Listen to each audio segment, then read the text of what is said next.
ವಂದೇ ವಂದ್ಯಂ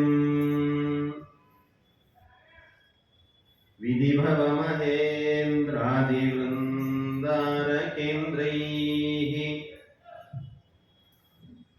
ವ್ಯಕ್ತಂ ವ್ಯಾಪ್ತಂ ಸ್ವಗುಣಗಣತೋ ದೇಶತಃ ಕಾಲತಶ್ಚ ಧೂತಾವದ್ಯಂ ಸುಖಚಿತಿಮಯೈರ್ಮಂಗಲೈರ್ಯುಕ್ತಮಂಗೈಃ ಸಾನಾರ್ಥ್ಯನ್ನೋ ವಿದದಧಿಕಂ ಬ್ರಹ್ಮನಾರಾಯಣಾಖ್ಯಂ ಭೂಷಾರತ್ನಂ ಭುವನವಲಯಸ್ಯಾಖಿಲಾಶ್ಚರ್ಯರತ್ನಂ ಲೀಲಾರತ್ನಂ ಜಗತಿ ದುಹಿತುರ್ದೇವತಾ ಮೌಲಿರತ್ನಂ ಚಿಂತಾರತ್ನಂ ಜಗತಿ ಭಜತಾಂ ಸತ್ಸರೋಜದ್ವಿರತ್ನಂ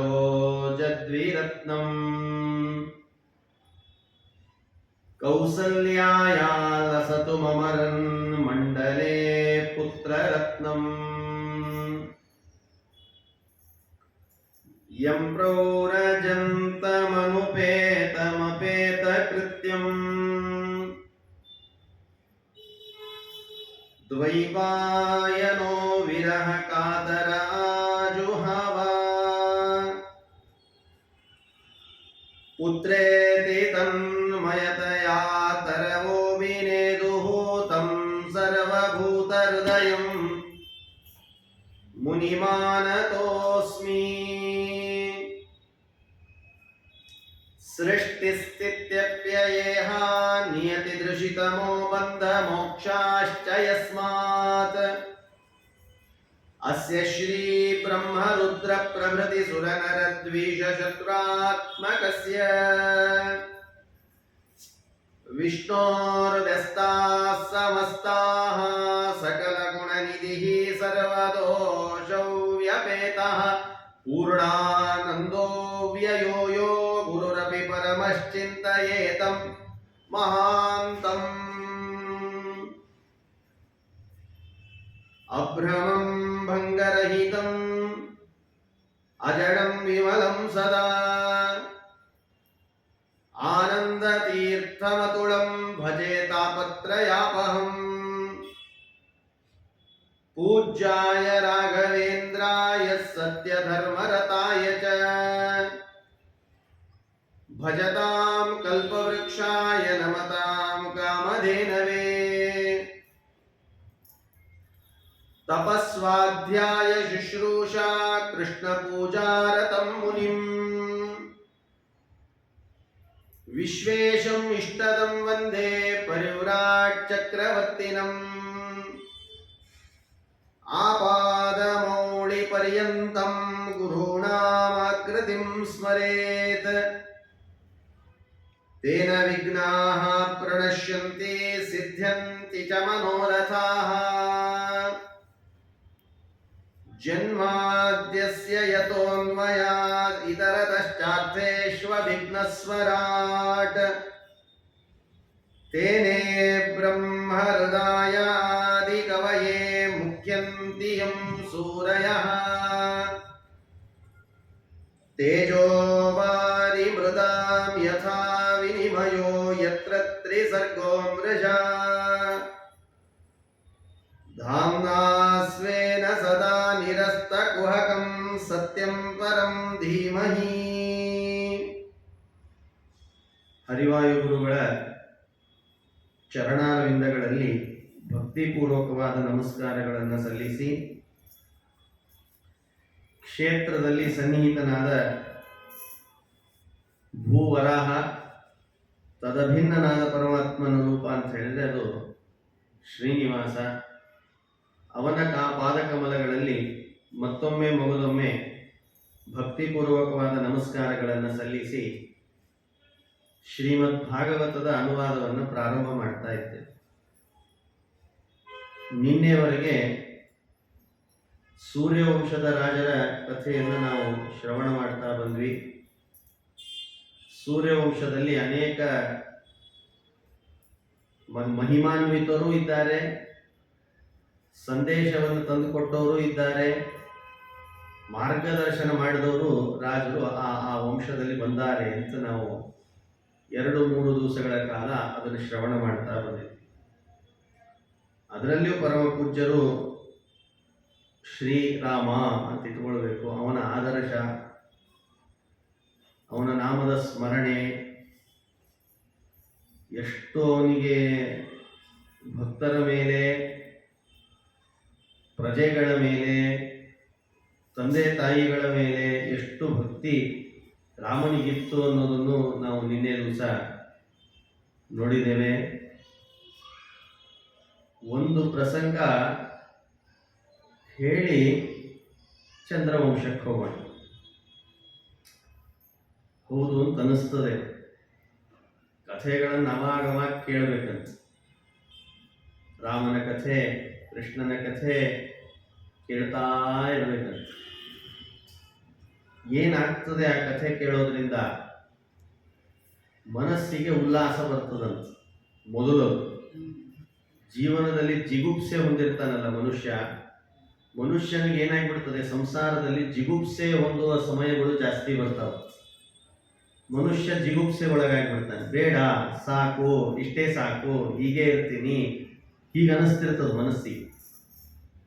ಅದು ಹೋಗಲಾಡ್ತದಂತೆ ರಾಮನ ಕಥೆ ಕೇಳೋದ್ರಿಂದ.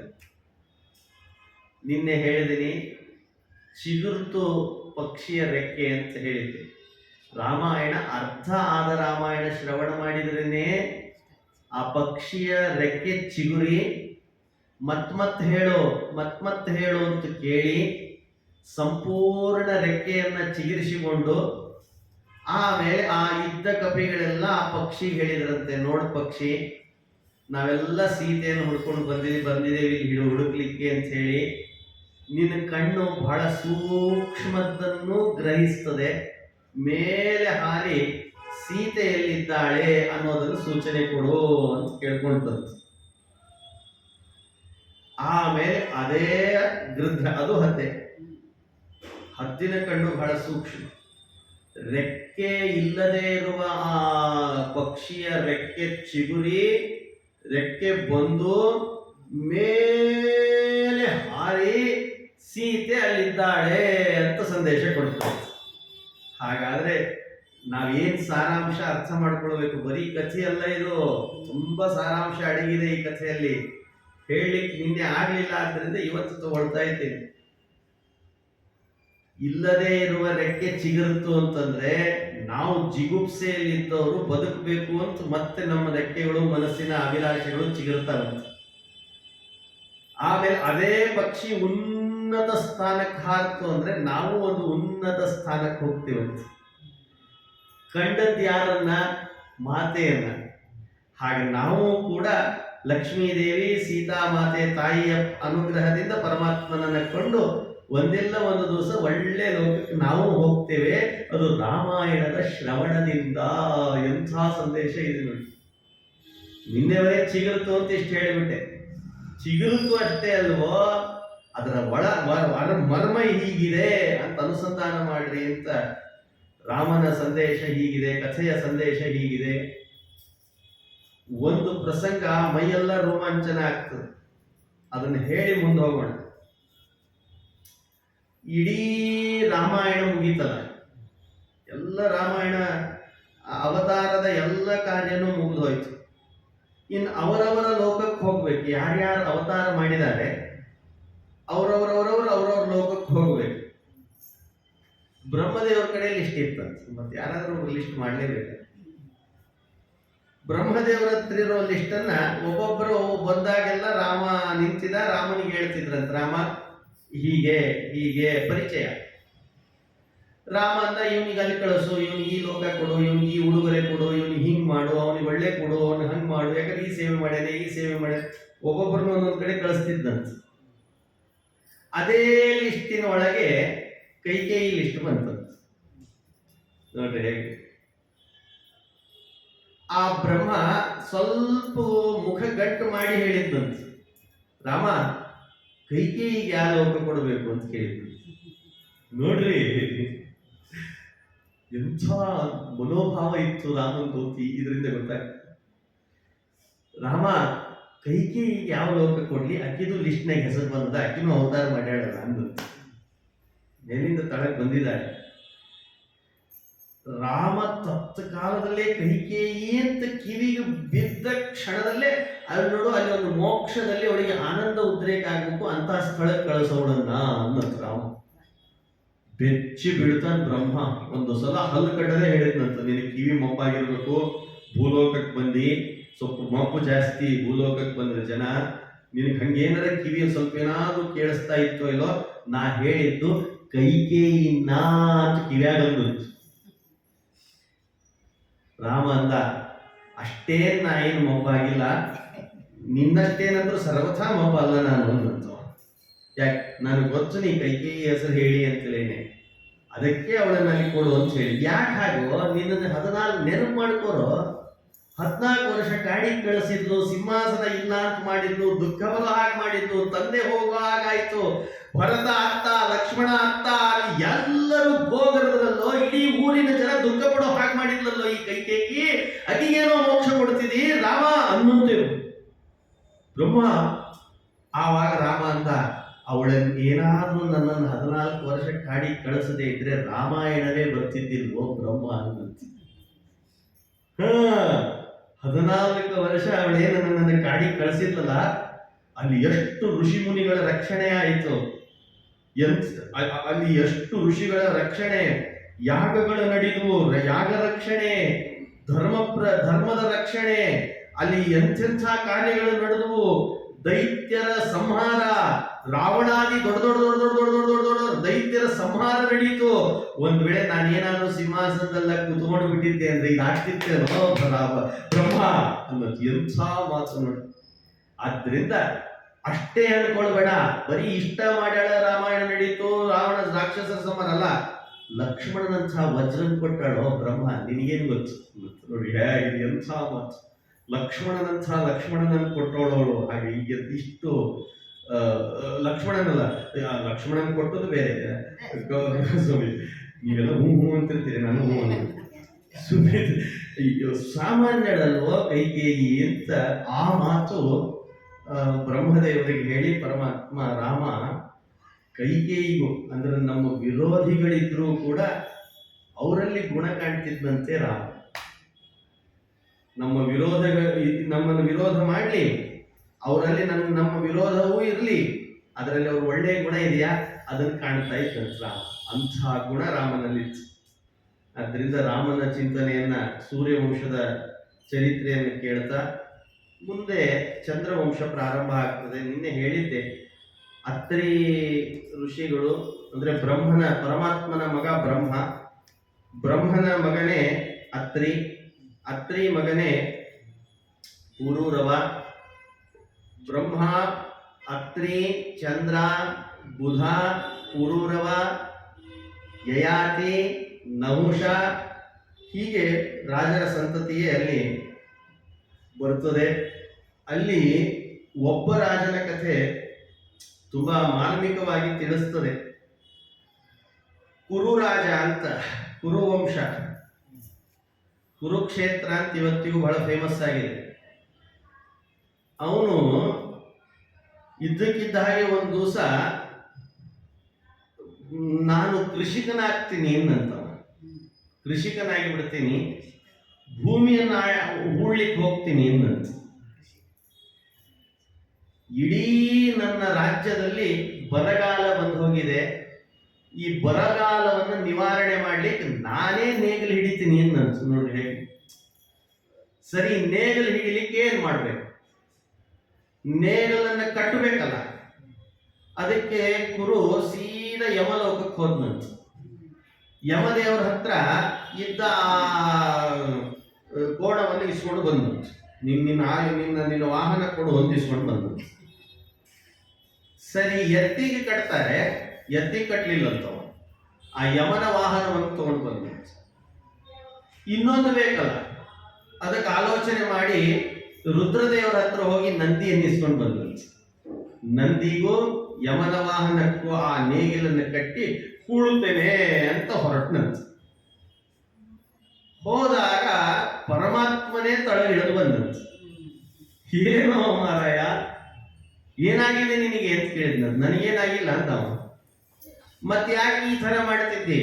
ನೀನು ಕ್ಷತ್ರಿಯ ರಾಜ, ನಿನ್ನ ಕೆಲಸ ಸಿಂಹಾಸನದಲ್ಲಿ ಕೂತ್ಕೊಂಡು ರಾಜ್ಯಭಾರ ಮಾಡಬೇಕು, ಇದು ಕಾರ್ಯ ನಿಂದು. ನೀ ಒಂದು ನೇಗಿಲು ಹಿಡ್ಕೊಂಡು ನಿಂತಿಯಲ್ಲ, ಬಂಗಾರದ ನೇಗಿಲು ಹಿಡ್ಕೊಂಡಿದ್ನಂತ ಮಹಾರಾಯ. ನೇಗಿ ಬಿಡ್ತೀನಿ ಎಲ್ಲ ಈಗಿಂದ ಈಗಲೇ ಅಂತ. ಆವಾಗ ಪರಮಾತ್ಮ ಅಂದ, ನಕ್ನಂತೆ, ಏನ್ ಮಾತಾಡ್ತಿದ್ದಿ ಕುರು, ಏನಾಗಿದೆ ನಿನಗೆ ಅಂತ ಕೇಳಿದ್ನು.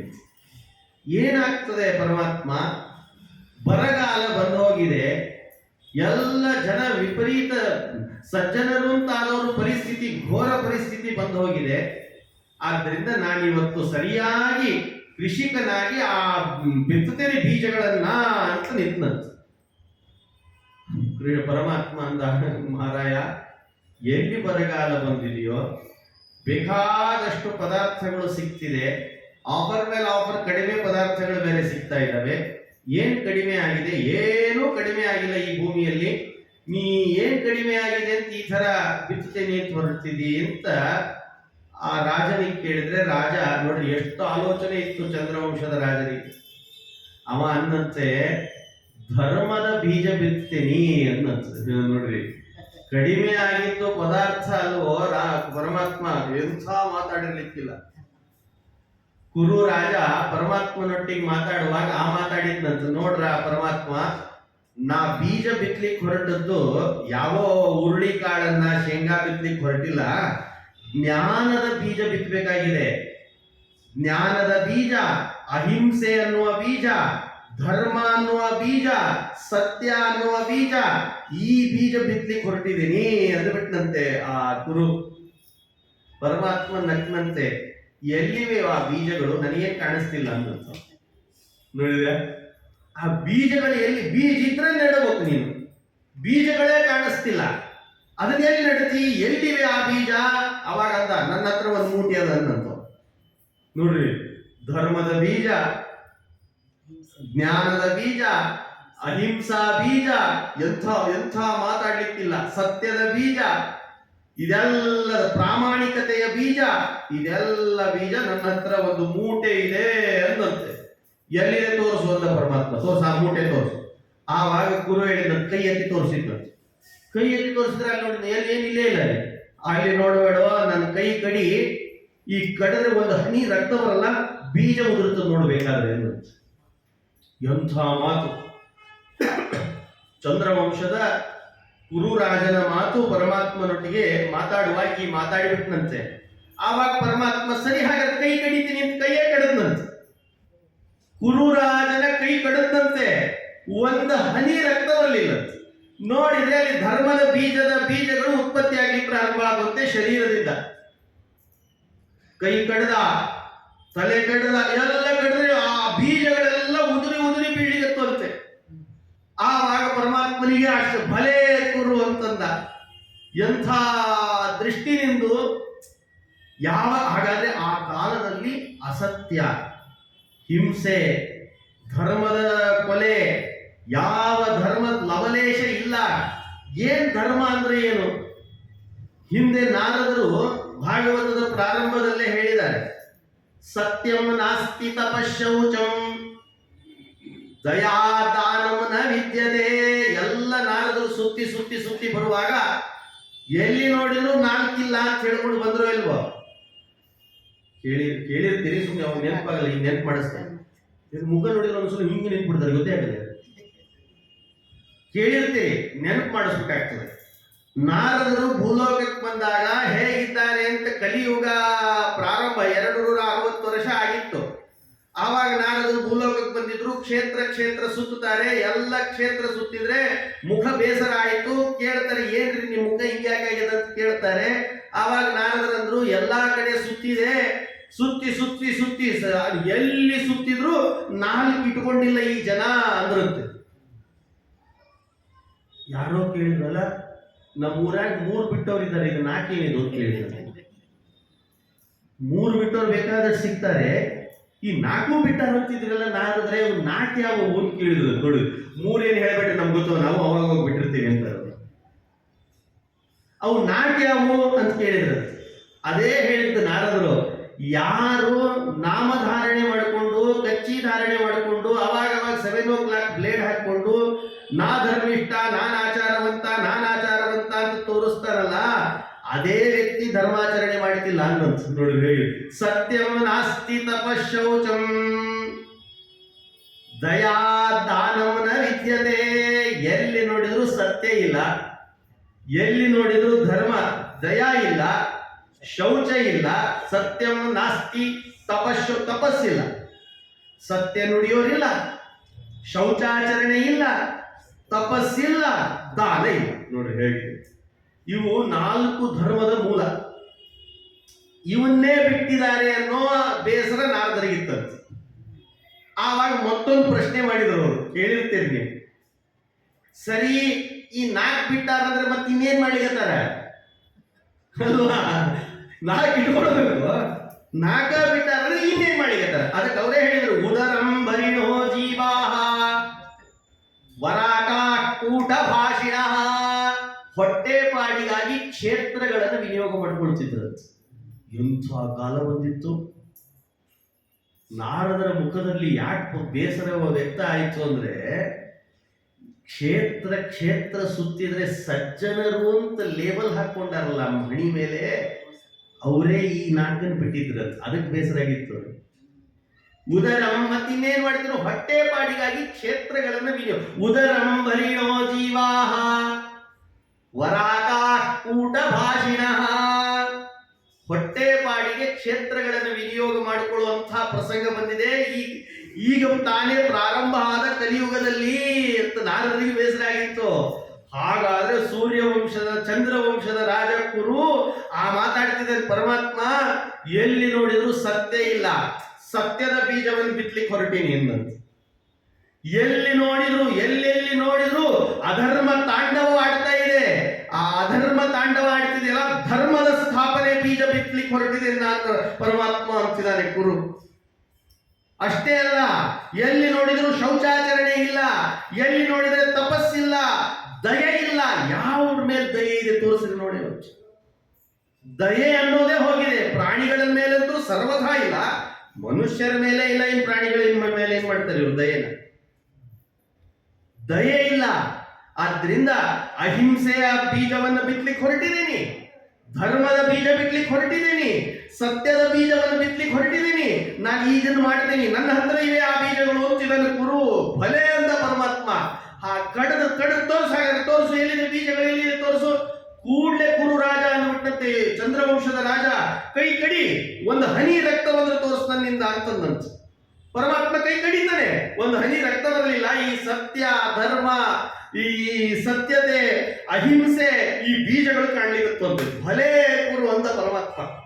ಸರಿ, ಹಾಗಾದ್ರೆ ಇನ್ನು ಮತ್ತೆ ಯಾವ್ಯಾವ ಕಡ್ದಿದ್ನಲ್ಲ ಅವನ್ನೆಲ್ಲ ಜೋಡಿಸಿ ಬಿತ್ತು ನೀನಾಯಿತೀನಿ ಅಂತಾನೆ ಪರಮಾತ್ಮ ಕುರು ರಾಜ.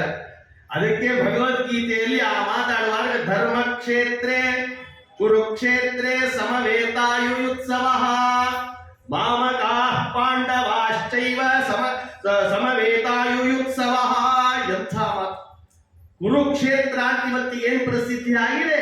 ಇದು ಯದುವಂಶದ ಚಂದ್ರವಂಶದಲ್ಲಿ ಬಂದ ಕುರು ರಾಜ ಇಂಥ ಧರ್ಮದ ಬೀಜ ಬಿತ್ತಿ ತೋರಿಸಿದಂತೆ ಅಂಥವರು ಚಂದ್ರವಂಶದಲ್ಲಿ ಬಂದ ಒಬ್ಬ ರಾಜ ಅಂತ ಇಲ್ಲಿ ನಿರೂಪಣೆ ಮಾಡ್ತಾರೆ. ಎಂತೆಂಥ ರಾಜರು ಬಂದಿದ್ದಾರೆ, ಆಯಾ ಕಾಲದಲ್ಲಿ ಆಯಾ ಧರ್ಮವನ್ನ ಬಿತ್ತಿ ತೋರಿಸಿದ್ರ.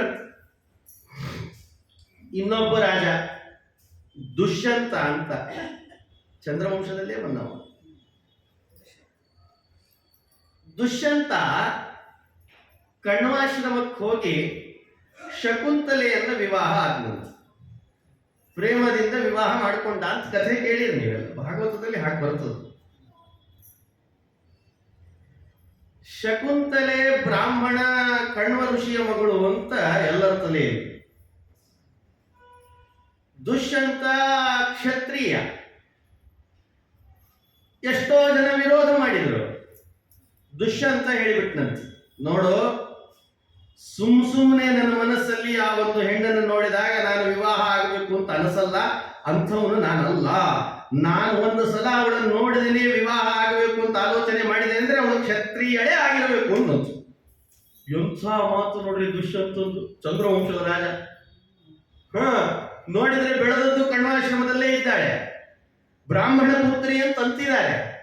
ಇವ ಕ್ಷತ್ರಿಯ ರಾಜದಲ್ಲಿ ಬಂದ, ಚಂದ್ರವಂಶದಲ್ಲಿ ಬಂದ ದುಷ್ಯಂತ. ಇವ ಅಂತಿದ್ದಾನೆ, ಎಂಥ ಮಾತಾಡಿರ್ಲಿಕ್ಕಿಲ್ಲ. ಅವಳನ್ನು ನೋಡ್ತಿದ್ದೀನಿ ಅಂದ ಮೇಲೆ, ಇವಳು ನನ್ನ ಮನಸ್ಸು ಅವಳ ಮೇಲೆ ಬಿದ್ದಿದೆ ಅಂದ ಮೇಲೆ ಅವಳ ಕ್ಷತ್ರಿಯಳೇ ಆಗ್ಬೇಕು ಹೊರತಾಗಿ ಅವಳು ಬ್ರಾಹ್ಮಣ ಅಲ್ಲ ಅನ್ನೋ ಇಷ್ಟು ನಿಖರ ಮಾತಾಡ್ತಿದ್ದಾನೆ ದುಷ್ಯಂತ. ಇಂಥವ್ರು ಇರ್ತಾರೆ, ಲೋಕದಲ್ಲಿ ಇದ್ದಾರೆ ಇಂಥವ್ರು. ಮೊದಲು ಹೇಳಿಬಿಡ್ತಾರೆ, ಆಮೇಲೆ ಬೇಕಾದ್ರೆ ಪಂಚಾಂಗ ತೆಗೆದು ನೋಡಿ ಅಷ್ಟು ಪರ್ಫೆಕ್ಟ್ ಮುಹೂರ್ತ ನಂದಿದೆ ಅಂತಂತಿರ್ತಾರೆ. ವಿದ್ಯಾಮಾನರು ಹಾಗಿದ್ರು.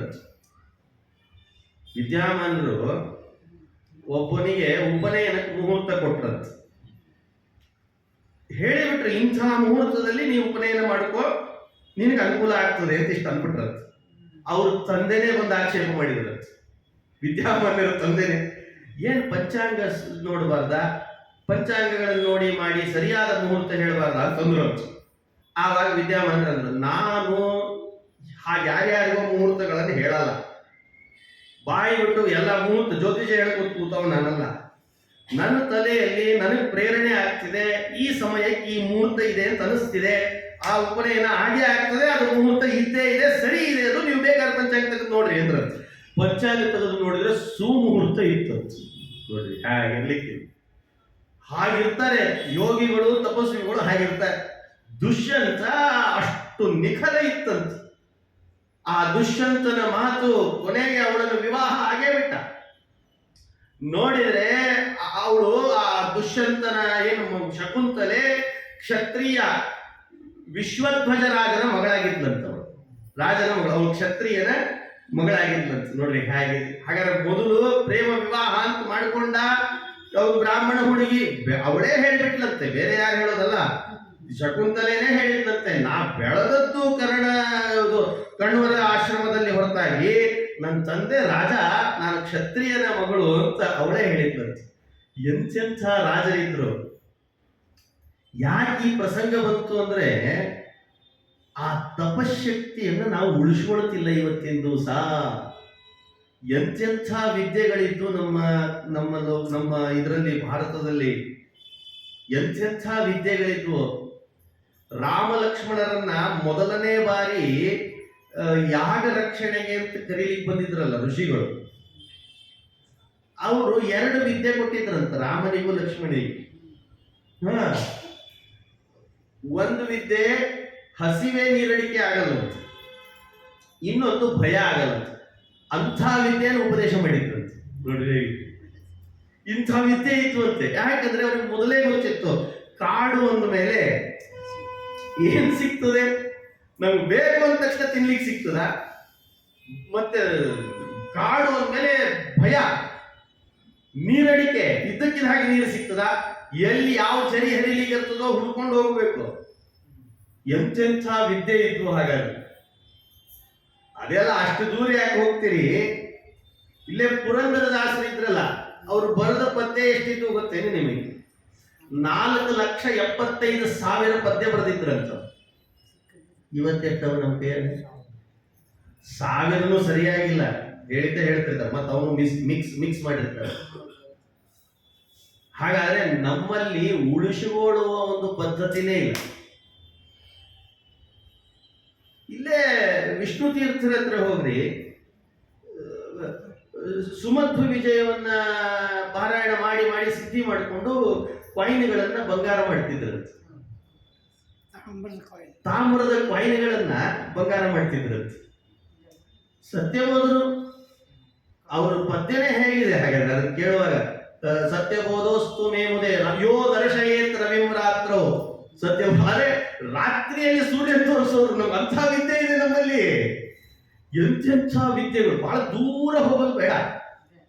ಇಲ್ಲೇ ಮಹನೀಯರು ತಪಸ್ಸು ಮಾಡಿ ಪಡೆದವರಿದ್ದಾರೆ. ಗಾಯತ್ರಿ ಜಪ ಮಾಡಿ ದಾಸರು ನುಡಿದದ್ದೆಲ್ಲ ಸತ್ಯ ಆಗ್ತಿತ್ತಂತೆ.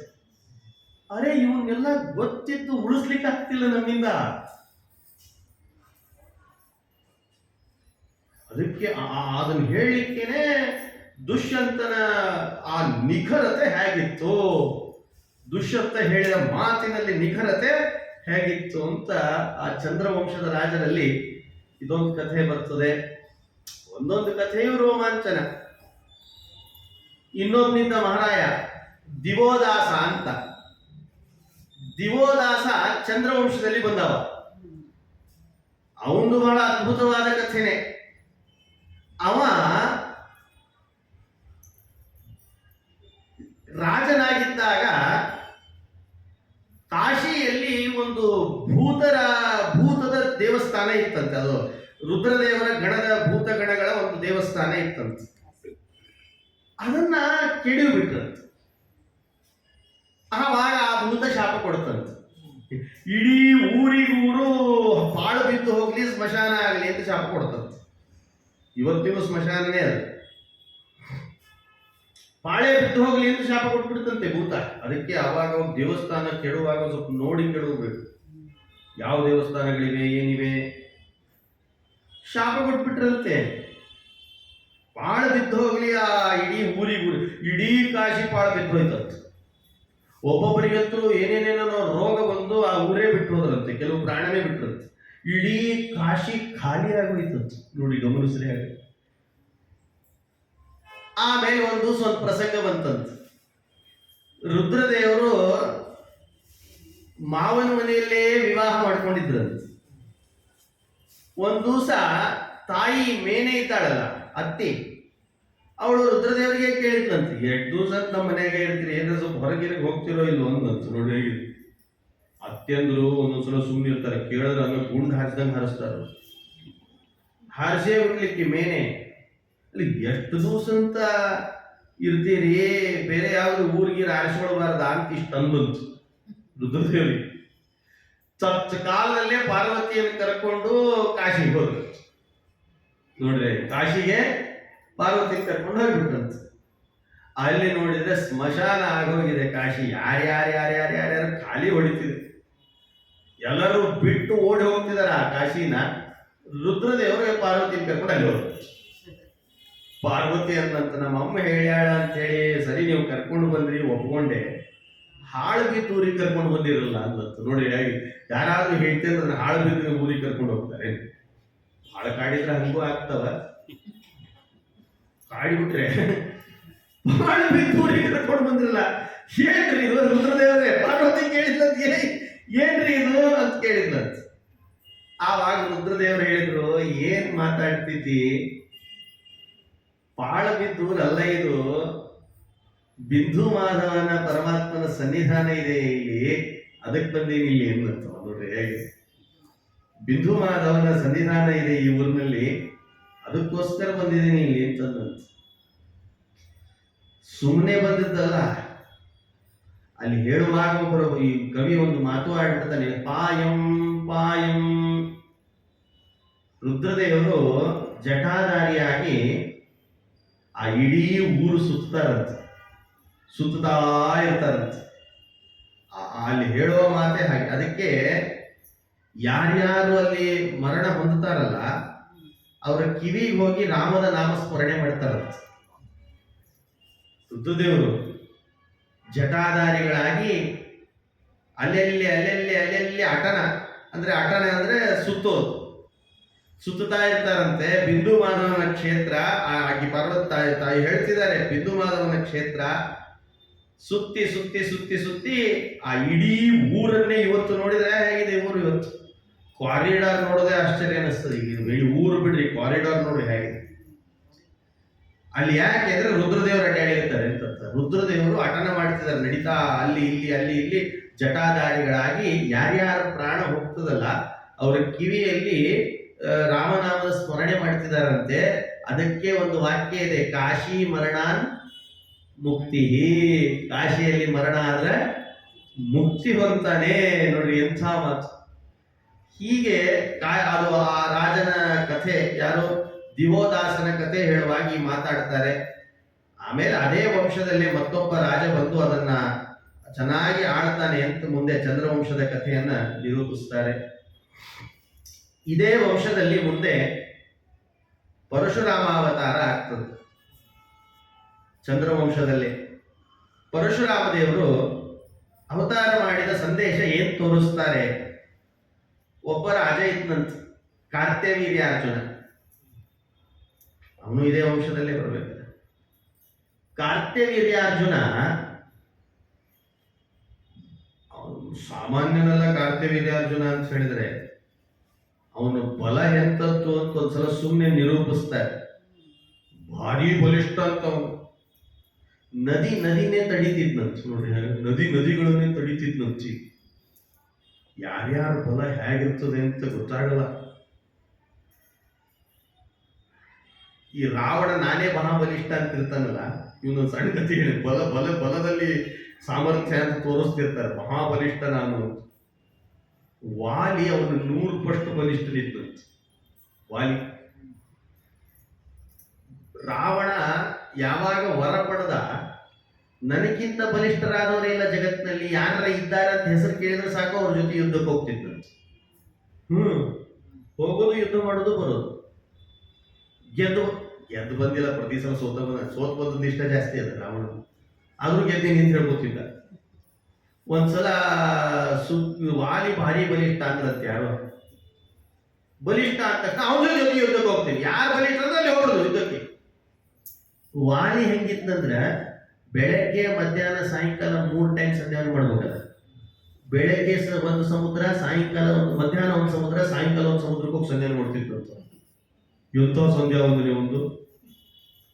ಇವ ರಾವಣ ವಾಲಿ ಇದ್ದ ಅರಮನೆಗೆ ಬಂದಂತ. ಎಲ್ಲಿದ್ದಾನ ವಾಲಿ, ಯುದ್ಧ ಆಡಬೇಕೀಗ ಅಂತ ನಿಂತಂತ. ಅವನಂದು ಈಗ ಮಧ್ಯಾಹ್ನ ಆಗಿದೆ, ಈ ದಿಕ್ಕಿನ ಸಮುದ್ರಕ್ಕೆ ಸಂಧ್ಯಾನಿಗೆ ಹೋಗಿರ್ತಾನೆ ನೋಡವ ಅಂತ. ಇಲ್ಲಿಂದ ಅಲ್ಲಿ ಹೋಗೋದಾಗ ಸಾಯಂಕಾಲ ಆಗಿರ್ತಂತೆ. ಅಲ್ಲಿ ಹೋಗಿ ರಾವಣ ಈಗ ಸಾಯಂಕಾಲಕ್ಕೆ ಆ ಸಮುದ್ರಕ್ಕೆ ಹೋಗಿರ್ತಾನೆ. ಇವ ಅಲ್ಲಿದಲ್ಲಿ ಹೊಸ ಹೊಡೆದಿದ್ದಂತೆ ಇವ ರಾವಣ. ಸರಿ ಹಾಗಾದ್ರೆ ಅಂತ ಸಂಧ್ಯಾ ವಂದನೆ ಮಾಡಿ ಅರ್ಘ್ಯ ಕೊಡ್ತಿದ್ದಂತೆ ವಾಲಿ. ಈ ರಾವಣ ಬೆನ್ನಿಗೆ ಹೋಗಿ ಕೂತಿದ್ನಂತೆ. ಬೆನ್ನಿಗೆ ಹೋಗಿ ನಡಿ ಬಾ ನನ್ನ ಜೊತೆ ಯುದ್ಧಕ್ಕೆ ಅಂತಿದ್ನಂತೆ. ತಡಿ ಅರ್ಘ್ಯ ಕೊಡ್ಲಿಕ್ಕೆ ಅಂತ ಏನ್ ಮಾಡ್ಬೇಕು ಹೇಳು ರಾವಣನನ್ನ ವಾಲಿ. ಹಿಂಗೊಂದ್ಸಲ ತಗೊಂಡು ಸೊಂಟದಲ್ಲಿ ಇಟ್ಕೊಂಡು ಪಂಜಾಲೆ ಕಟ್ಕೊಂಡ. ತಡಿ ಅರ್ಘ್ಯ ಬಿಡ್ತಕ್ಕ ಸುಮ್ ಕೂತ್ಕೊಂಡು.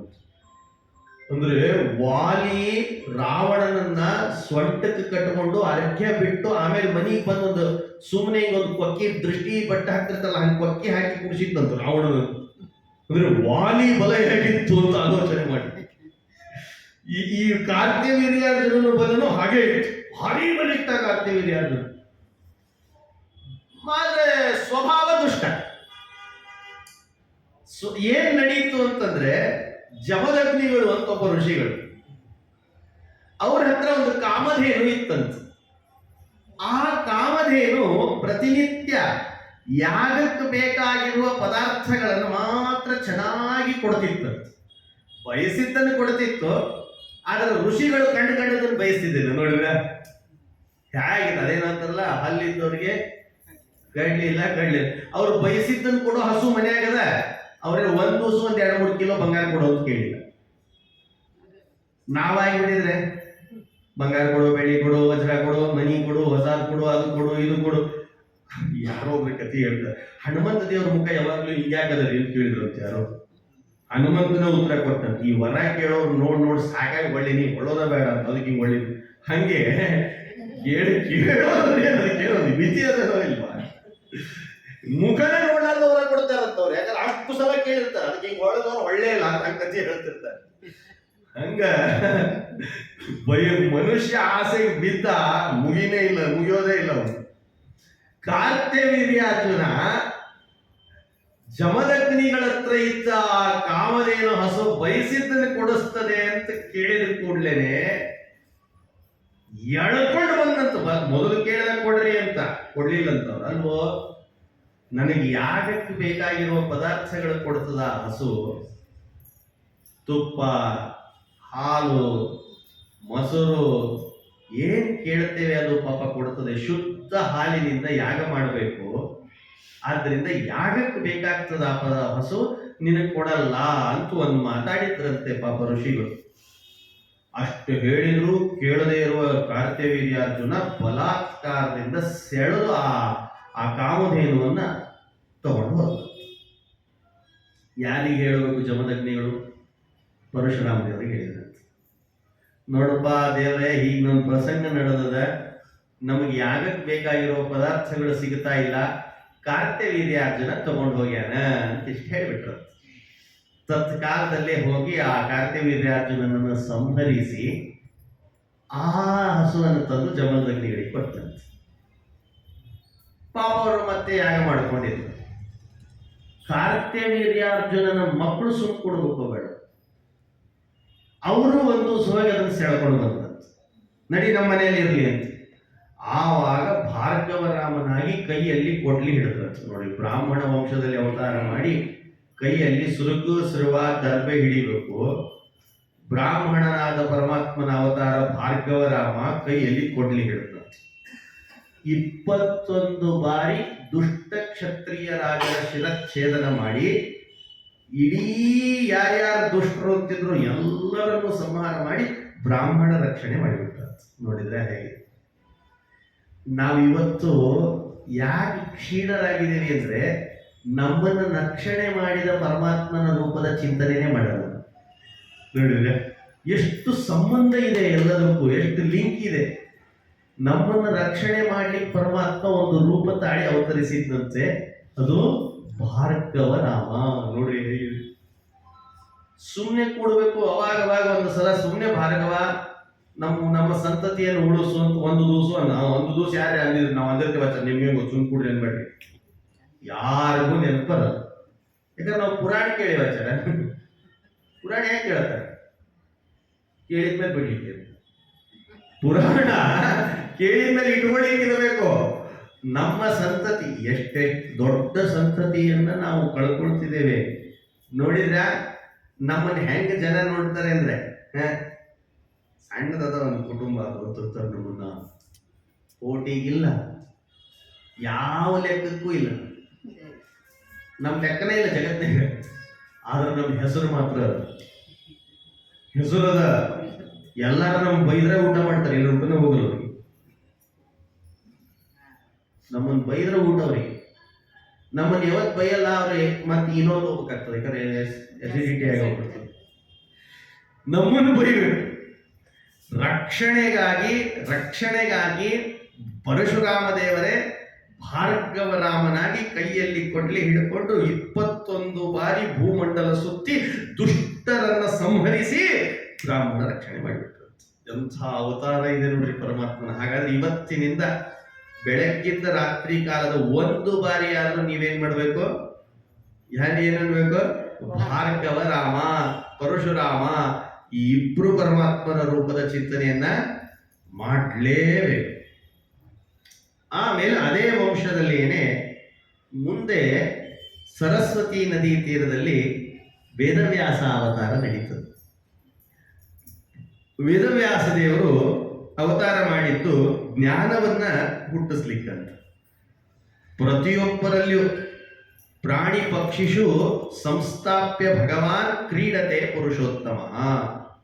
ಪ್ರಾಣಿಗಳಲ್ಲಿ, ಮನುಷ್ಯರಲ್ಲಿ, ಪಶು ಪಕ್ಷಿಗಳಲ್ಲಿ ಎಲ್ಲರಲ್ಲಿಯೂ ಜ್ಞಾನವನ್ನು ಉದಯಿಸಿದ ಪರಮಾತ್ಮನ ರೂಪ ಯಾವುದು? ಅದು ವೇದವ್ಯಾಸ ಅವತಾರ. ಸರಸ್ವತಿ ನದಿ ತೀರ ವೇದವ್ಯಾಸ ಜಯಂತಿ, ಸರಸ್ವತಿ ನದಿ ತೀರದಲ್ಲಿ ವೇದವ್ಯಾಸ ದೇವರು ಅವತರಿಸ್ತಾರೆ. ಅವತ್ತು ಜ್ಞಾನದ ದೀಪ ಹಚ್ಚಿದ್ದು ಇವತ್ತಿನವರೆಗೆ ಉರಿತಾ ಇದೆ. ಹಾಗಾದ್ರೆ ಜ್ಞಾನದ ದೀಪ ಆರೇ ಇಲ್ಲ ಅಂತ ನೋಡಿದ್ರೆ ಹೇಗೆ? ಒಂದು ವೇಳೆ ನೀವು ಗಮನಿಸ್ರಿ, ವೇದವ್ಯಾಸ ದೇವರ ಅವತಾರ ಮಾಡದೇ ಇದ್ರೆ ನಮ್ಮ ಪರಿಸ್ಥಿತಿ ಏನಾಗ್ಲಿಕ್ಕಿಲ್ಲ. ನಾವು ಪ್ರಾಣಿಗಳ ಥರನೇ ಇರ್ತೀವಿ, ಶೂನ್ಯ ಜಗತ್ತು, ಏನೂ ಇಲ್ಲೇ ಇಲ್ಲ. ಜ್ಞಾನ ಇದ್ರೆ ಮಾತಾಡಬೇಕು, ಜ್ಞಾನ ಇದ್ರೆ ಮಾತು, ವ್ಯವಹಾರ, ಸಂಚಲನೆ, ನಡೆಯೋದು, ಕೂಡೋದು, ಹೇಳೋದು, ಮಾಡೋದು ಏನೂ ಇಲ್ಲೇ ಇಲ್ಲ, ಎಲ್ಲ ಶೂನ್ಯ ಅಂತ ಆಗಿಬಿಟ್ರೆ ನಮ್ಮ ಪರಿಸ್ಥಿತಿ ಏನು? ಹಾಗಾದ್ರೆ ಜಗತ್ತಿಗೆ ಜ್ಞಾನದ ಬೆಳಕು ತಂದು ಕೊಟ್ಟವರು ವೇದವ್ಯಾಸ ದೇವರು. ಅದಕ್ಕೆ ನಾವು ವೇದವ್ಯಾಸ ಜಯಂತಿಯನ್ನು ಮಾಡಬೇಕು. ನಾವೇನ್ ಮಾಡ್ಬಿಡ್ತೀವಿ? ಟೀಚರ್ ಜಯಂತಿ ಮಾಡ್ತೀವಿ. ಉಲ್ಟಾ ಇದ್ದೇವೆ. ಟೀಚರ್ ಜಯಂತಿ, ಆ ಜಯಂತಿ, ಈ ಜಯಂತಿ ಮಾಡ್ಕೊಂಡು ಅಡ್ಡಾಡ್ಬಿಟ್ಟಿದೆ. ನಮ್ಗೆ ಯಾವ ಜಯಂತಿ ಮಾಡ್ಬೇಕು ಹೇಳಿಕೊಟ್ಟೇ ಇಲ್ಲ ನಮ್ಗೆ. ಅವರೊಬ್ರು ಚೆನ್ನಾಗಿ ಹೇಳ್ತಾರೆ, ಆ ಮೆಕಾಲೆ ಅಂತ ಬಂದು ನಮ್ಮ ಅಧ್ಯಯನಶೀಲತೆಯನ್ನೇ ಹಾಳು ಮಾಡ್ಬೇಕು. ಟೀಚರ್ಸ್ ಡೇ ಮಾಡೋದು, ಮದರ್ಸ್ ಡೇ ಮಾಡೋದು, ಫಾದರ್ಸ್ ಡೇ ಮಾಡೋದು, ಅಂದ್ರೆ ನಮ್ಮ ಇಡೀ, ಆಮೇಲೆ ನಾವು ಇಡೀ ಜನ್ಮದಲ್ಲೇ ಕ್ಷಣ ಕ್ಷಣ ಡೇಗಳನ್ನೇ ಮಾಡೋರು ನಾವು. ನಮಗೆ ಯಾವುದೋ ಒಂದು ದಿವಸ ಮಾಡೋ ಹಾಗೆ ಮಾಡಿಟ್ಬಿಟ್ಟು ನಾವೆಲ್ಲ ಟೀಚರ್ಸ್ ಗುರುಗಳ ಡೇ ಅನ್ನೋದನ್ನ ನಾವೇನು ಒಂದು ದಿವಸ ಮಾಡ್ತೀವ? ನಮಗೆ ಕ್ಷಣ ಕ್ಷಣ ಗುರುಗಳು ಬೇಕು. ಕ್ಷಣ ಕ್ಷಣ ನಮಗೆ ಗುರುಗಳಿಲ್ಲ ಅಂದ್ರೆ ಅದು ಡೇ ನಡೆಯಂಗೇ ಇಲ್ಲ ನಮ್ದು.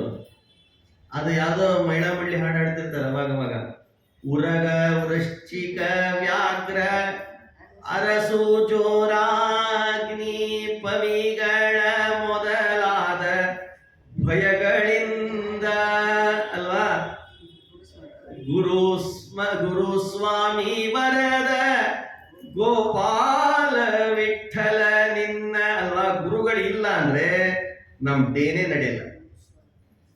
ಆದ್ರಿಂದ ಗುರು ಸ್ಮರಣೆ, ಗುರುಗಳ ದಿನ ಇದು ನಮಗೆ ಕ್ಷಣ ಕ್ಷಣ. ಗುರು ದಿನ ಕ್ಷಣ ಕ್ಷಣ. ಹಂಗೆ ವೇದವ್ಯಾಸ ದೇವರು ಚಂದ್ರವಂಶದಲ್ಲಿ ಜಯಂತಿ ಸರಸ್ವತಿ ನದಿ ತೀರದಲ್ಲಿ ಪರಮಾತ್ಮ ವೇದವ್ಯಾಸ ದೇವರಾಗಿ ಅವತಾರ ಮಾಡಿ ಪುರಾಣಗಳ ವಿಭಾಗ ಅಲ್ವೇ, ಪುರಾಣಗಳೇ ಬರದೇ ಇದ್ರೆ ಪುರಾಣಗಳ ವೇದಗಳ ವಿಭಾಗ ಪುರಾಣಗಳ ರಚನೆ. ಇವತ್ತಿಗೆ ನಾವಿವತ್ತು ಕೂತೇವಿ, ವರ್ಷವಿಡೀ ಜ್ಞಾನ ಕಾರ್ಯ ಮಾಡ್ಲಿಕತ್ತೀವಿ ಅಂದ್ರೆ ಯಾರಿಂದ ಮಾಡ್ಲಿಕತ್ತೀವಾಗ? ವೇದವ್ಯಾಸ ದೇವರು ರಚನೆ ಮಾಡಿ ಕೊಟ್ರು ನಡೀತಿದೆ. ಹಾಗಾದ್ರೆ ನಿಜವಾಗ್ಲೂ ನಾವು ಗುರು ಸ್ಥಾನ ಕೊಟ್ಟು ಯಾವ ಡೇ ಮಾಡಬೇಕು? ವೇದವ್ಯಾಸ ಜಯಂತಿ ಅದನ್ನ ಮಾಡ್ಬೇಕಂತ. ನಾವು ವೇದವ್ಯಾಸ ದೇವ್ರ ಜಯಂತಿನ ಮಾಡಲ್ಲ. ನಮ್ಮ ಮಕ್ಕಳ ಬುದ್ಧಿನ ಇಲ್ರಿ ಅಂತಂದ್ರೆ ನಮ್ಮ ಮಕ್ಕಳಿಗೂ ದಡ್ಡಾಗ್ಯಾವ್ರಿ. ನೀವು ಟೀಚರ್ಸ್ ಡೇ ಬಿಟ್ಟು ವೇದವ್ಯಾಸ ಜಯಂತಿ ಮಾಡ್ರಿ, ತಾನ ಬರ್ತದೆ. ಎಷ್ಟು ವೈಪರೀತ್ಯ ಇದೆ ನಮ್ಮಲ್ಲಿ. ಯಾವುದು ಮಾಡಬಾರ್ದು ಅದನ್ನ ಮಾಡ್ತಿರ್ತೀವಿ. ಆಮೇಲೆ ಹೋಗಿ ಆಚಾರ ನಮ್ಮ ಮಕ್ಕಳು ಯಾಕೋ ಸ್ವಲ್ಪ ದಡ್ಡಾಗ್ಯಾವ ಅಂತೀವಿ. ನೀವು ಮಾಡೋದನ್ನು ಮಾಡೇ ಇಲ್ಲ. ಯಾವತ್ತಿನಿಂದ ವೇದವ್ಯಾಸ ದೇವ ಜಯಂತಿ ಸ್ಟಾರ್ಟ್ ಮಾಡ್ತಿ ಅವತ್ತಿನ ಮಕ್ಕಳು ಉದ್ಧಾರ. ಅದನ್ನೇ ಹೇಳಿದ್ರು, ಕ್ರೀಡತೆ ಪುರುಷೋತ್ತಮ. ಪರಮಾತ್ಮ ಸಂಸ್ಥಾಪ್ಯ ಭಗವಾನ್ ಕ್ರೀಡತೆ ಪುರುಷೋತ್ತಮ. ವೇದವ್ಯಾಸ ದೇವರು ಜ್ಞಾನ ಪ್ರಸಾರಕ್ಕಾಗಿ, ಜ್ಞಾನದ ದೀಪವನ್ನು ಹಚ್ಚಲಿಕ್ಕಾಗಿ ಅವತರಿಸಿದ್ರು. ಎಲ್ಲಿ ತನಕ ಅವತಾರ, ಎಲ್ಲಿ ತನಕ ಆ ಜ್ಞಾನದ ದೀಪ ಎಂತೆಂಥವ್ರು ಬಂದುಬಿಟ್ರು. ವೇದವ್ಯಾಸ ದೇವರ ಹಚ್ಚಿದ ದೀಪವನ್ನು ಹಚ್ಚ ಎಂತೆಂಥ ಮಹನೀಯರು ಬಂದರು ಅಲ್ವೇ. ಮಂತ್ರಾಲಯ ಪ್ರಭುಗಳು ಅವರು ಜ್ಞಾನದ ದೀಪ ಹಚ್ಚಿದ್ರು. ಸತ್ಯಬೋಧರು ಅವರು ಜ್ಞಾನದ ದೀಪ ಹಚ್ಚಿದರು. ಅಲ್ಲಿ ವಿಚೀಂದ್ರರು ಯಾರು ಜ್ಞಾನವನ್ನು ಬಿಟ್ಟೇ ಇಲ್ಲ ನೋಡಿದ್ರ. ವೇದವ್ಯಾಸ ದೇವರು ಅವತ್ತು ಸರಸ್ವತಿ ನದಿ ತೀರದಲ್ಲಿದ್ದು ಜ್ಞಾನವನ್ನು ಕೊಟ್ರೆ ಅನೂಚಾನವಾಗಿ ಅವರು ಕೊಟ್ಟದ್ದೇ ದೀಪದ ಜ್ಞಾನ ಬೆಳಗ್ತಾ ಬರ್ತಾ ಇದೆ ಇವತ್ತಿಗೂ. ಎಲ್ಲೂ ವ್ಯತ್ಯಾಸ ಆಗಿಲ್ಲ. ಈಗ ಹೊಸದಾಗಿ ಯಾರೇ ಸ್ಟಾರ್ಟ್ ಮಾಡಿದ್ರೆ 4 ದಿವಸ ನಡೀತದೆ, ಆಮೇಲೆ ನಿಂತು ಹೋಗ್ಬಿಡ್ತದೆ. ನೋಡ್ರಿ, ಯಾರೋ ಈ ಪುಸ್ತಕ ಬಿಡುಗಡೆ ಮಾಡ್ತಾರೆ, ಭಾರಿ ನಾ ಬರ್ದೀನಿ ಅಂತ. ನಾ ಬರ್ದೀನಿ 4 ದಿವಸ ನೋಡ್ತಾರೆ, 5ನೇ ದಿವಸ ಸರಿ. ಅದೇ ವೇದವ್ಯಾಸ ದೇವರು ರಚನೆ ಮಾಡಿಟ್ಟ ಪುಸ್ತಕಗಳು, ವೇದವ್ಯಾಸ ದೇವರು ರಚನೆ ಮಾಡಿದ ಗ್ರಂಥಗಳು ಅದು ಯಾವತ್ತೂ ಮೂಲೆ ಗುಂಪಾಗಲ್ಲ. ಒಬ್ಬನ ಮೂಲೆ ಗುಂಪು ಮಾಡ್ಲಿಕ್ಕೆ ಹೋದ ಅಂದ್ರೆ ಯಾರೋ ಒಬ್ಬ ತಗೊಂಡು ಹೋಗಿರ್ತಾನೆ, ಯಾಕೋ ನನಗೆ ಆಗೋದು, ಇನ್ನೊಬ್ಬ ತಗೊಂಡು ಹೋಗ್ತಿರ್ತಾನೆ. ಹಾಗಾದ್ರೆ ಜ್ಞಾನದ ದೀಪವನ್ನ ಪ್ರಸಾರ ಮಾಡಿ ಜ್ಞಾನವೇ ಇಲ್ಲ ಅಂತಂದ್ರೆ, ಶೂನ್ಯ ಆಗಿತ್ತು ಅಂದ್ರೆ ಎಂಥ ಪರಿಸ್ಥಿತಿ ವಿಚಾರ ಮಾಡಿ. ನಾವೇನಂತೇವೆ, ಅವನಿಗೆ ಬುದ್ಧಿ ಇಲ್ಲವೋ, ಜ್ಞಾನ ಇಲ್ಲ ಅವನಿಗೆ ಅಂದಮೇಲೆ ಏನರ್ಥ? ಜ್ಞಾನ ಇಲ್ಲದೆ ಇದ್ದ ಮನುಷ್ಯನಿಗೆ ನಾವೇನನ್ಲಿಕ್ಕೆ ಸಾಧ್ಯ? ಅದೆಲ್ಲ ಮೈಕಲ್ಲಿ ಹೇಳಬಾರ್ದಾಗಿ. ಅದಕ್ಕೆ ವೇದವ್ಯಾಸ ದೇವರ ಪರಮಾನುಗ್ರಹ ಅದು ನಮ್ಮ ವಂಶದ ಮೇಲೆ, ಅಂದ್ರೆ ಯಾರ್ಯಾರಿಗೆ ಇವತ್ತು ಜ್ಞಾನ ಚೆನ್ನಾಗಿದೆಯೋ ಅವ್ರ ವಂಶದಲ್ಲಿ ಒಬ್ಬರಿಲ್ಲ ಒಬ್ಬರು ವೇದವ್ಯಾಸ ದೇವರು ಬರೆದ ಗ್ರಂಥಗಳನ್ನ, ವೇದವ್ಯಾಸ ದೇವರು ಮಾಡಿದ ಬೇಕಾದಷ್ಟು ವೇದ ವಿಭಾಗಗಳನ್ನ ಒಂದಿಲ್ಲ ಒಬ್ಬರು ಹೇಳ್ಕೊಂಡು ಬಂದಿರ್ತಾರೆ. ಆ ಪರಂಪರೆಯ ಸಂಸ್ಕಾರದ ಅನುಗ್ರಹವೇ ಇವತ್ತು ನಮಗೆ ಜ್ಞಾನ ತಲೆಯಲ್ಲಿ ಇದೆ. ನೋಡ್ರಿ ಹೇಗಿದೆ ಇವತ್ತಿನ ದಿವಸ. ಪ್ರತಿಯೊಬ್ಬ ಯತಿಗಳು, ಪ್ರತಿಯೊಬ್ಬ ಆಚಾರ್ಯರು ಯಾರೇ ತಗೊಳ್ರಿ, ಪ್ರಾರಂಭ ಅದಕ್ಕೆ ನಾವು ಕೂತದ್ದು ಯಾವ ಪೀಠ ಅಂತ ಕರಿತೀವಿ? ವ್ಯಾಸಪೀಠ. ನೋಡಿದ್ರಾ, ವ್ಯಾಸಪೀಠ ಅನ್ನೋದು ನೀವು ಕೂತಿದ್ದು ವ್ಯಾಸಪೀಠ, ಹಳ್ಳಿ ಹೊಡೆಯೋ ಪೀಠ ಅಲ್ಲದು. ಏನೇನೇನೇನೇನೋ ಹೇಳೋದು ಕೂತ್ಕೊಂಡ್ಬಿಡೋ ಪೀಠ ಅಲ್ಲ ಇದು, ವ್ಯಾಸಪೀಠ. ಅಲ್ಲಿ ಕೂತಿದ್ದೇವೆ ಅಂದ್ಮೇಲೆ ವೇದವ್ಯಾಸ ದೇವರ ಸನ್ನಿಧಾನ ಇರ್ತದೆ. ಯಾವಾಗ ವೇದವ್ಯಾಸ ದೇವರ ಸನ್ನಿಧಾನ ಇರ್ತದೆ ಆವಾಗ ಜ್ಞಾನ ಉದಯಿಸ್ತದೆ. ಹಾಗೆ ಚಂದ್ರವಂಶದಲ್ಲಿ ವೇದವ್ಯಾಸ ದೇವರು ಜ್ಞಾನದ ದೀಪವನ್ನ ಬೆಳಗಿ ಇವತ್ತಿನ ದಿವಸ ಅದೇ ಜ್ಞಾನವೇ ಇವತ್ತು ನಮಗೆ ಅಲ್ಪ ಸ್ವಲ್ಪ ನಮಗಿದೆ, ಸಂಪೂರ್ಣ ಏನಿಲ್ಲ, ಸ್ವಲ್ಪ ಎಲ್ಲೋ ಒಂದು ಕಿಡಿ ಹಾರಿಯೋದೋ ಇಲ್ಲೋ ಅದು ನಮಗೆ ತಾಕಬೇಕಷ್ಟೇ ಹೊರತಾಗಿ ಸಂಪೂರ್ಣ ಜ್ಞಾನ ಬರಲಿ ಅಂತ ಅದೇ ವೇದವ್ಯಾಸ ದೇವರ ಹತ್ರ ಕೇಳಬೇಕು. ಆಮೇಲೆ ಅದೇ ವಂಶದಲ್ಲೇನೆ ಇನ್ನು ಅನೇಕ ರಾಜರು ಬರ್ತಾರೆ. ಮಥುರಾ ಪಟ್ಟಣದಲ್ಲಿ ವಸುದೇವ ದೇವಕಿಯರ ಮಧ್ಯದಲ್ಲಿ ಪರಮಾತ್ಮ ಕೃಷ್ಣನಾಗಿ ಅವತರಿಸ್ತಾನೆ. ಹಾಗಾದ್ರೆ ಕೃಷ್ಣಾವತಾರವು ಕೂಡ ಅದು ಚಂದ್ರವಂಶದಲ್ಲಿ, ರಾಮಾವತಾರ ಸೂರ್ಯವಂಶ, ಕೃಷ್ಣಾವತಾರ ಚಂದ್ರವಂಶ. ಚಂದ್ರವಂಶದಲ್ಲಿ ಪರಮಾತ್ಮ ಕೃಷ್ಣನಾಗಿ ಅವತಾರ ಮಾಡಿದ್ದಂತೆ. ಯಾಕೆ ಕೃಷ್ಣಾವತಾರ ಚಂದ್ರವಂಶದಲ್ಲಿ ಆಗೋ ಪ್ರಸಂಗ ಬಂತು? ಯಾಕೆ ಅವತಾರ ಮಾಡಿದ ಪರಮಾತ್ಮ? ಏನ್ ನಡೆದಿತ್ತು ಅವನು ಅವತಾರ ಮಾಡುವ ಪೂರ್ವದಲ್ಲಿ?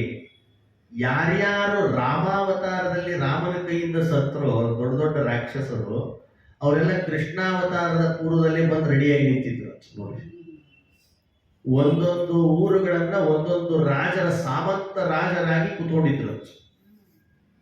ಅವರೆಲ್ಲ ರಾಮಾವತಾರದಲ್ಲಿ ಸತ್ತವರು. ಹಾಗಾದ್ರೆ ಏನ್ ಮಾಡ್ಬೇಕು? ಎಲ್ಲಿ ನೋಡಿದ್ರು ಅದೇ ರಾಕ್ಷಸರೇ ರಾಜರಾಗಿ ಕೂತ್ಕೊಂಡ್ಬಿಟ್ಟಿದ್ದಾರೆ.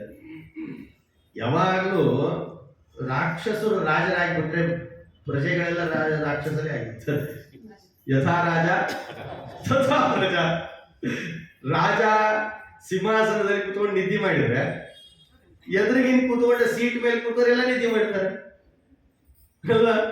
ಪ್ರವಚನ ಕೇಳಿದಕ್ಕೂ ಹೇಳ್ತಾ ಕೂತ್ಕೊಂಡ ಆಚಾರ್ಯರು ತಲೆ ತೆಗೀಸ್ ಒಂದ್ಸಲ ಪುಸ್ತಕದಾಗ ತಲೆ ಇಟ್ಬಿಟ್ರೆ ಎದುರು ಕೂತ್ ಪ್ರಜೆಗಳೆಲ್ಲ ನಿದ್ದೆ ಮಾಡ್ತೀವಿ. ಆಮೇಲೆ ಎತ್ತಿದಾಗ ಹೇಳ್ತಾರೆ ಮಂತ್ರಾಕ್ಷಿ ಕೊಡಿಗೆ ಆಚಾರ್ಯ ಹೇಳ್ತೆ ಅಂತ. ಅಲ್ಲವೇ ಯಥಾ ರಾಜ ತಥಾ ಪ್ರಜಾ. ಹೆಸರೇ ರಾಮಣ್ಣ ಅಂತ ಇಟ್ಕೊಂಡ್ಬಿಟ್ರೆ ನಿದ್ದೆನೇ ಮಾಡ್ಬೇಕಷ್ಟೇ. ಆದ್ರೆ ಕೃಷ್ಣ ಈ ಅನುಸಂಧಾನ ಮಾಡಿದ್ದಂತೆ. ಅದಕ್ಕೆ ಅವನ ಅವತಾರದ ಚಿಂತನೆಯ ಶ್ಲೋಕ ಅರ್ಗೆ ಕೊಡ್ತಿರಲ್ಲ. ಜಾತಕ್ ಹಂಸವದಾರ್ಥಾಯ ಭೂಭಾರ ಹರಣಾಯ ಚ. ಭೂಮಿಗೆ ಭಾರರಾದವರನ್ನ, ಕಂಸನೇ ಮೊದಲಾದ ದೈತ್ಯರನ್ನ ಅವರ ವಧೆ ಮಾಡಲಿಕ್ಕೆ, ಪಾಂಡವರ ರಕ್ಷಣೆ ನೋಡಿದ್ರೆ, ಶಿಷ್ಟರ ಪಾಂಡವರ ಭಕ್ತರ ರಕ್ಷಣೆ, ಭೂಮಿಗೆ ಭಾರರಾದ ದುಷ್ಟ ರಾಕ್ಷಸರ ಸಂಹಾರಕ್ಕೆ ಪರಮಾತ್ಮ ಅವತಾರ ಮಾಡಿದ್ದು. ನೋಡಿದ್ರೆ ಎಂಥ ಇದನಿದೆ. ಯಾವಾಗ ಅವತಾರ ಮಾಡಿದ್ರಿಂದ ಪ್ರಾರಂಭ ಮಾಡಿದ್ದಂತೆ. ಏನು ಸಂಹಾರನೇ ಪ್ರಾರಂಭ ಮಾಡ್ತಾನ. ಅವತರಿಸಿದ್ನಲ್ಲ, ಅವತಾರ ಮಾಡಿದ್ರಿಂದಲೇನೆ ಲೀಲೆ ಹೇಳಿಕ್ ಪ್ರಾರಂಭ ಮಾಡ್ತಾರೆ. ಕೃಷ್ಣಾವತಾರ ಬಹಳ ಸೊಗಸವಾದ ಅವತಾರ. ಎಲ್ಲರಿಗೂ ಮನಸ್ಸಿಗೆ ಆನಂದ ಆಗ್ತದೆ. ಸರಿ, ಆನಂದ ಅದೊಂದು ಹಂತದಲ್ಲಿ ಕತ್ತ, ಬೆಣ್ಣೆ ತಿಂದ, ಜಿಗದ, ಹೋದ, ಅದೊಂದು ಹಂತದಲ್ಲಿ ಅದೊಂದು ಆನಂದವೇ ಬೇರೆ. ಇನ್ನೊಂದಿದೆ, ಅವತಾರ ಮಾಡಿದ ಕ್ಷಣದಿಂದಲೇನೆ ಲೀಲೆ ತೋರಿಸ್ಲಿಕ್ಕಂತ. ಬರೀ ಅವತಾರ ಮಾಡ್ಯಾರಷ್ಟ ಅವಾಗ ಲೀಲಾ. ಯಾವ ಲೀಲೆ ಅಂತಂದ್ರೆ, ನೀವು ಸುಮ್ಮನೆ ಹೇಳಿರ್ತೀವಿ ಪಾಸಿಟಿವ್ ಥಿಂಕ್ ಮಾಡು ಅಂತ ಕೃಷ್ಣ. ಯಾವಾಗಲೂ ನೀನೇನ್ ಥಿಂಕ್ ಮಾಡ್ಬೇಕು? ಪಾಸಿಟಿವ್ ಥಿಂಕ್ ಮಾಡೋದು ಹೇಳಿಕೊಟ್ಟಿದ್ದ ಕೃಷ್ಣ. ಇವರು ಮೋಟಿವೇಟಿವ್ ಸ್ಪೀಚ್ ಅಂತ ಹೇಳಿ ಇಟ್ಕೊಂಡು ಪಾಸಿಟಿವ್ ಥಿಂಕ್ ಮಾಡ್ರಿ ಅಂತ ಇವರು ಭಾರಿ ಲಾಜಿಕಲ್ ಹೇಳ್ತಿರ್ತಾರೆ. ಇಲ್ಲಿ ಬಾ, ಮೋಟಿವೇಶನ್ ಎಂಥ ಸ್ಪೀಚ್ ಬೇಕು ನಿನಗೆ ಕೃಷ್ಣಂದು? ಏನ್ ಪಾಯಿಂಟ್ ಮಾತಾಡ್ತಾನೆ. ಅವತಾರ ಮಾಡಿದ್ನಲ್ಲ, ಕಾರಾಗೃಹ ವಸುದೇವ ದೇವಕಿಯರಲ್ಲಿ ಪರಮಾತ್ಮ ಅವತರಿಸಿದ. ಅಲ್ಲಿ ಅನುಸಂಧಾನ ಹೀಗಿಟ್ಕೊಳ್ರಿ ಅಂತಾರೆ. ಹೇಗೆ ಇಟ್ಕೊಳ್ಬೇಕು ಅಂದ್ರೆ, ವಸುದೇವ ಅಂದ್ರೆ ಜ್ಞಾನ, ದೇವಕಿ ಅಂತಂದ್ರೆ ಭಕ್ತಿ ಅಂತ. ಜ್ಞಾನ ಭಕ್ತಿಗಳ ಸಮಾಗಮ ಅಲ್ಲಿ ಕೃಷ್ಣ ಅವತಾರ ಮಾಡ್ತಾನೆ.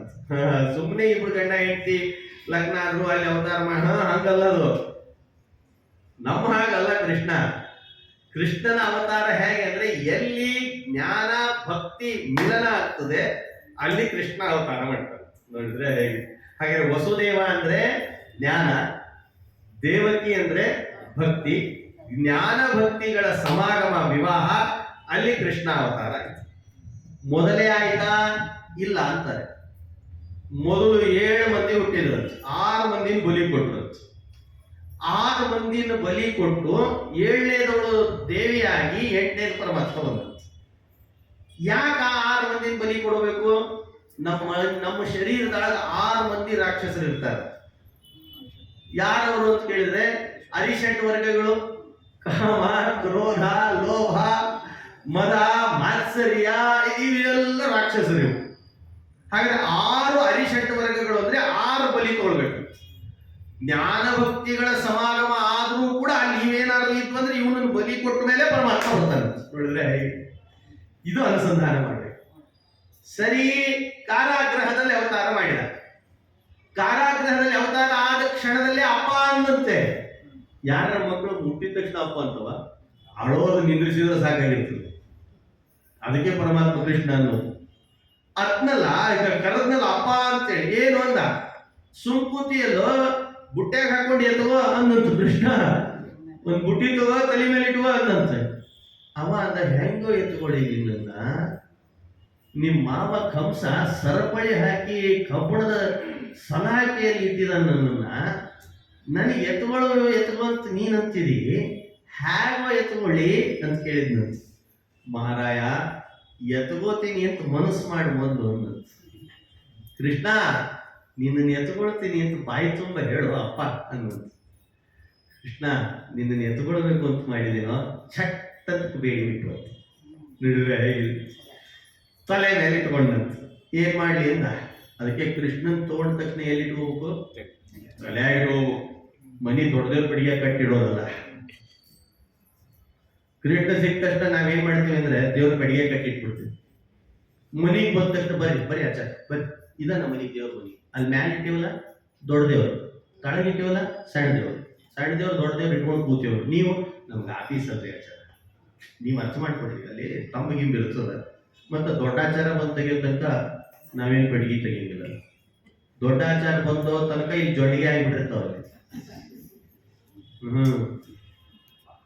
ಕೃಷ್ಣನನ್ನ ತಲೆ ಮೇಲೆ ಇಟ್ಕೊಳ್ಬೇಕಂತೆ ಹೇಳ್ತಿದ್ದಾನೆ ಕೃಷ್ಣ. ನನ್ನ ನೀನು ತಲೆ ಮೇಲೆ ಇಟ್ಕೋ, ಎತ್ಕೋ ಅಲ್ಲಿಲ್ಲವ, ತಲೆ ಮೇಲೆ ಇಟ್ಕೋ ಅಂತ. ಮತ್ತೆ ಆಚಾರ ಹೇಳ್ಯಾರಂತ ಒಂದು ಮಾರ್ಕೆಟ್ನಾಗ ಕೃಷ್ಣನ್ ತೊಗೊಂಡು ತಲೆ ಮೇಲೆ ಕಟ್ಕೊಂಡು ಅಡ್ಡಾಡ್ಬೇಡಿ ನಾಳೆ ಮತ್ತೆ. ಹಂಗಲ್ವೋ, ಕೃಷ್ಣನ ತಲೆಗಳಿಗೆ ಇಟ್ಕೊಳ್ಳೋದು, ಹೃದಯದಲ್ಲಿ ಇಟ್ಕೊಳ್ಳೋದು ಅಂತಂದ್ರೆ ಅವನ ನಾಮದ ಸ್ಮರಣೆಯನ್ನು ತಲೆಯಲ್ಲಿ ಇಟ್ಕೊಳ್ಳೋದು ಸದಾ ಕಾಲ. ಹರೇ ಕೃಷ್ಣ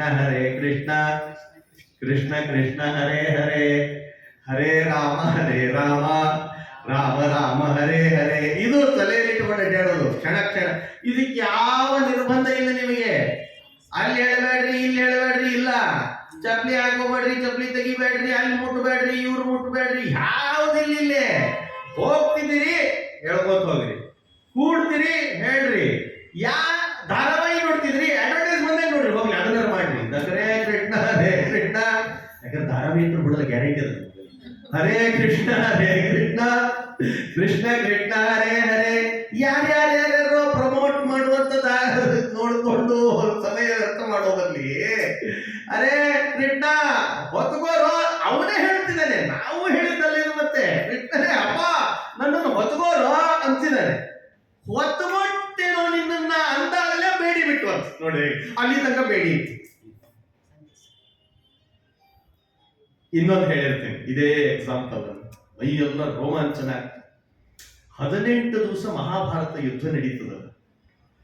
ಕೃಷ್ಣ ಅರ್ಜುನನಿಗೆ ಹೇಳಿದ್ದು, ಅರ್ಜುನ ಇಳಿತಾಳ.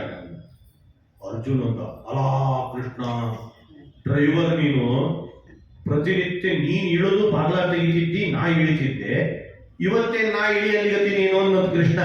ಇದು ಅರ್ಜುನ. ಕೃಷ್ಣ ಅಂದ, ಪ್ರತಿನಿತ್ಯ ಯಾಕೆ ಇಳಿತಿದ್ದೆ ಬಾಗ್ಲ ತೆಗಿತಿದ್ದೆ ಅಂದ್ರೆ ಮತ್ತೆ ನಾ ನಾಳೆ ಈ ರಥಕ್ಕೆ ಹತ್ತೋಮಿದ್ದೆ, ಇವತ್ತು ಮುಗೀತು, 18 ದಿವಸದ ಯುದ್ಧ ಮುಗಿದಾಗದ, ನೀನ್ ಜಯ ಸಾಧಿಸಿ ಆಗ್ಯದ, ಇನ್ನೇನ್ ನಾ ನಾಳೆ ಹತ್ತಾಗಲ್ಲ ಇಳಿದು ಬಿಡು, ಚಲೋ ಆಗದ, ಲಾಸ್ಟ್ ದಿವಸನಾದ್ರೂ ನೀನ ಬಾಗ್ಲ ತೆಗಿ ಅನ್ನಂತೀವಿ.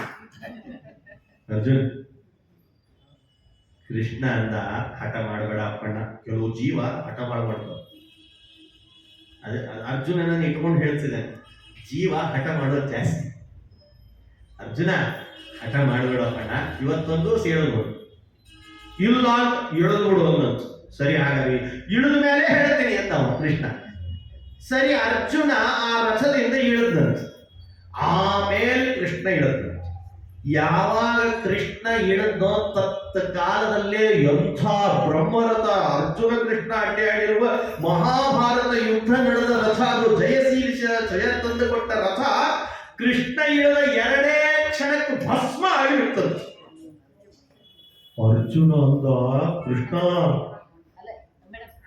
ಅರ್ಜುನ ಅಂದ ಕೃಷ್ಣನಿಗೆ, ಕೃಷ್ಣ ಇವತ್ತು ಮೊದಲ ನೀನ ಇಳಿದಿದ್ರ ಅನ್ನೋದು. ಅರ್ಜುನಿಗೆ ಕೃಷ್ಣ ಅಂದ ಕೂಡಲೇ ಕೃಷ್ಣ ಅಂದ, ಇವತ್ತು ನಾನ ಮೊದಲು ಇಳಿದಿದ್ರೆ ಬಂಗಾರದ ತಮಗಿ ಒಳಗೆ ಇದ ನದಿಯಾಗ ಹಾರಿಸ್ಬಿಡ್ತಿದ್ದೀನಿ ರಟ್ಟು ಅನ್ನೋ ಸಂಸ್ಕಾರ ನಾನೇ ಮಾಡ್ತಿದ್ದೆ. ಯಾಕೆ ನೀನು ಭಸ್ಮ ಆಗ್ತಿದ್ದೆ. ಹಾಗಾಗಿ ಎಲ್ಲಿ ತನಕ ರಥದಲ್ಲಿ ಕೃಷ್ಣನ ಸನ್ನಿಧಾನ ಇತ್ತು ಅಲ್ಲಿ ತನಕ ಭವ್ಯವಾಗಿ ಶೋಭಿಸಿ ಜಯವಂತ ತಂದು ಕೊಡ್ತಂತೆ. ಯಾವಾಗ ಕೃಷ್ಣ ಇಳ್ದ ರಥ ಭಸ್ಮ ಆಯ್ತಂತೆ. ಹಾಗೆ ಕೃಷ್ಣನನ್ನ ಎಲ್ಲಿ ತನಕ ನಾವು ತಲೆಯಲ್ಲಿ ಹೃದಯದಲ್ಲಿ ತುಂಬಿಕೊಳ್ತೀವಿ, ನಮ್ಮ ಶರೀರವು ಕೂಡ ರಥ ಇದ್ದ ಹಾಗೆ.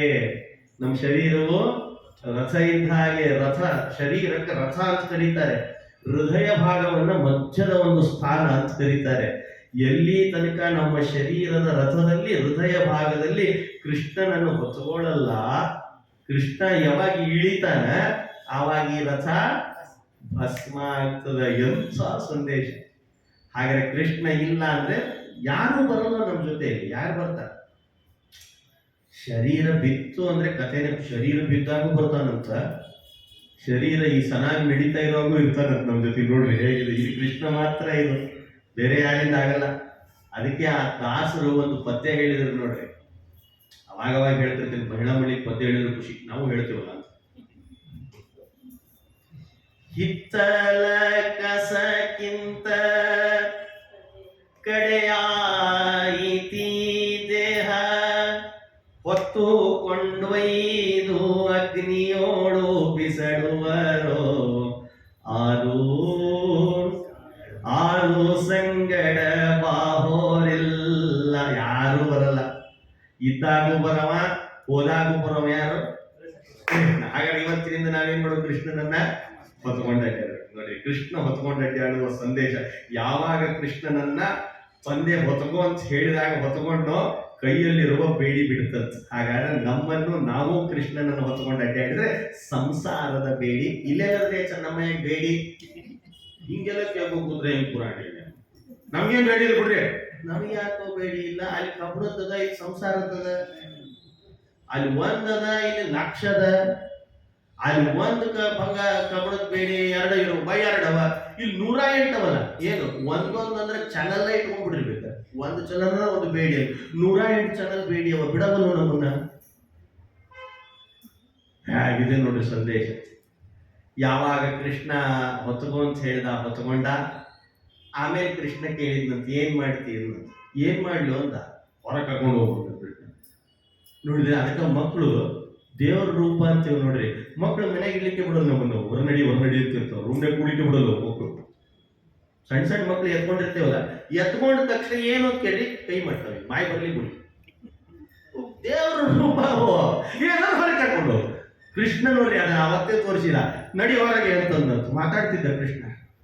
ನಡಿ ಹೊರಗೆ. ಅವ ಅಂದ ಹೆಂಗೋ ಹೋಗ್ಲಿ, 7 ಬಾಗಿಲವ, ಕಬ್ಬಣದ್ದು, ಅದು ಎದುರಿಗೆ ಒಬ್ಬೊಬ್ರು 10-20 ಈಟಿ ಹಿಡ್ಕೊಂಡು ಸೈನಿಕರಿದ್ದಾರೆ, ಹೆಂಗೋ ದಾಟ್ಲಿ ಅನ್ನಂತೀವಿ.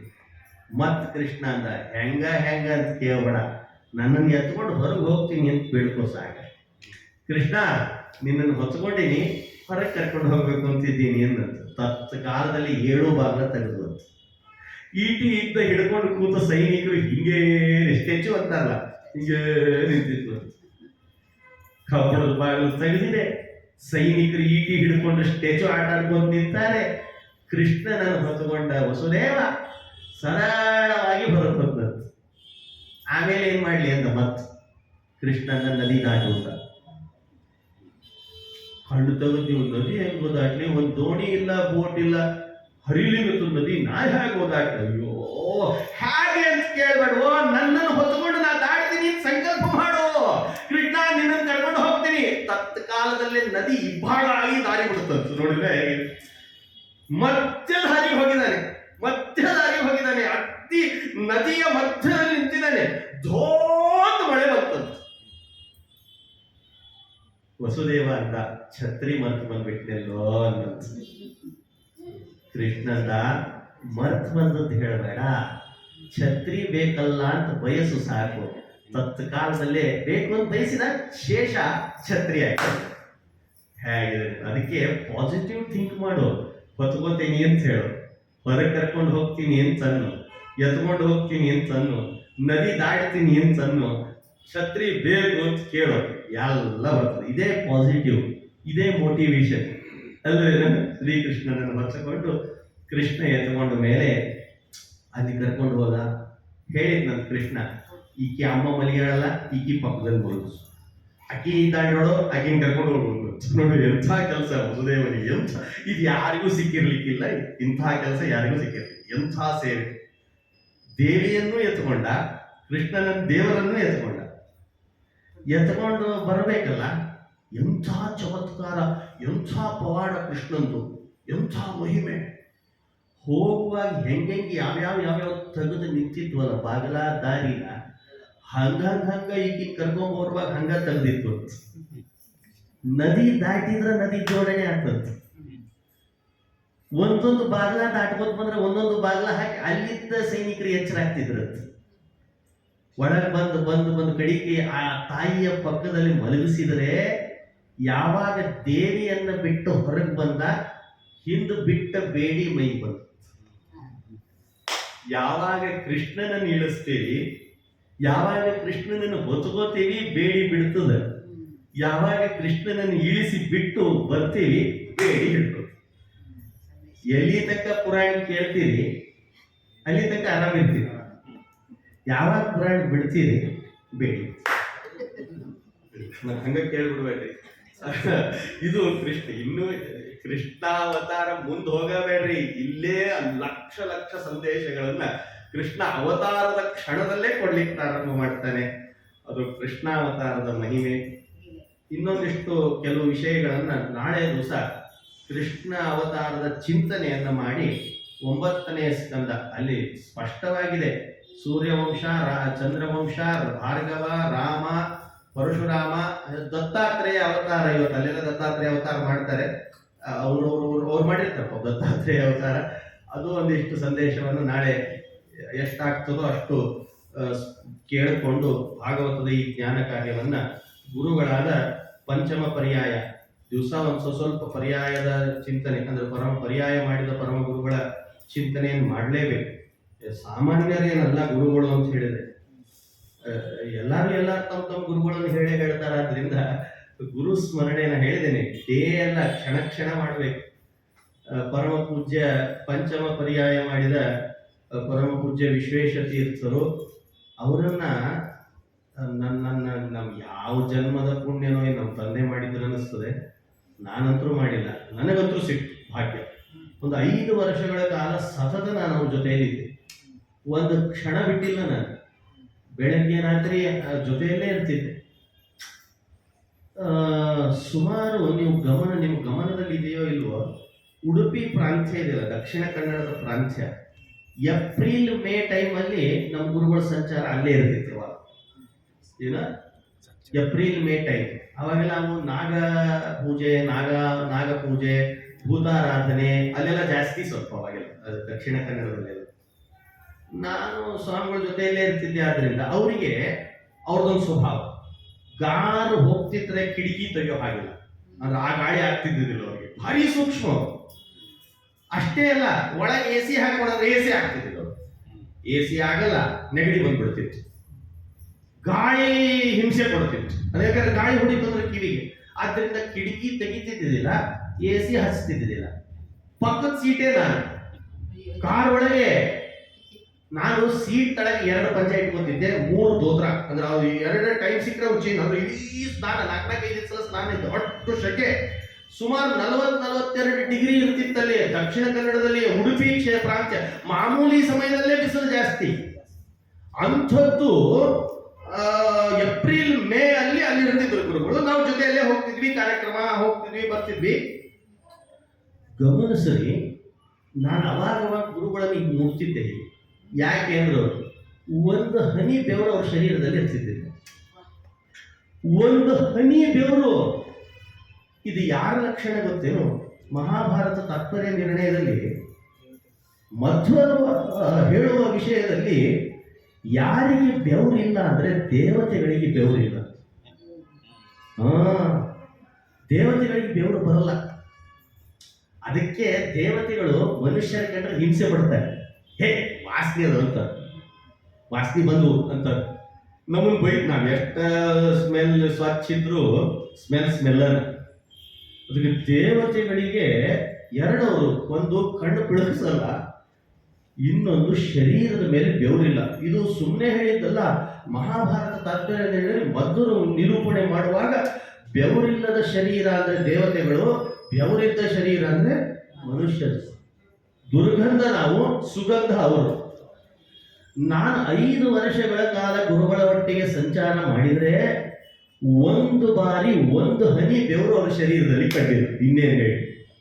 ಆದ್ರಿಂದ ದೇವತೆಗಳ ಜೊತೆಯಲ್ಲೇ ನಾನು ಅಡ್ಡಾಡ್ತಿದ್ನೋ ಏನೋ, ನಮ್ಮ ಭಾಗ್ಯ ಅದು. ನಮ್ಮ ವಂಶದಲ್ಲಿ ಯಾರು ಮಾಡಿದ್ರು ಏನೋ ಈ ಪುಣ್ಯವನ್ನ, ನಮ್ಮ ತಂದೆ ಮಾಡಿರ್ಬೇಕು ಅಷ್ಟೇ, ನಾವಂತರೂ ಮಾಡಿಲ್ಲ. ಅಂಥವರು ನಮ್ಮ ಗುರುಗಳು ಪರಮ ಪೂಜ್ಯ ವಿಶ್ವೇಶ ತೀರ್ಥರು.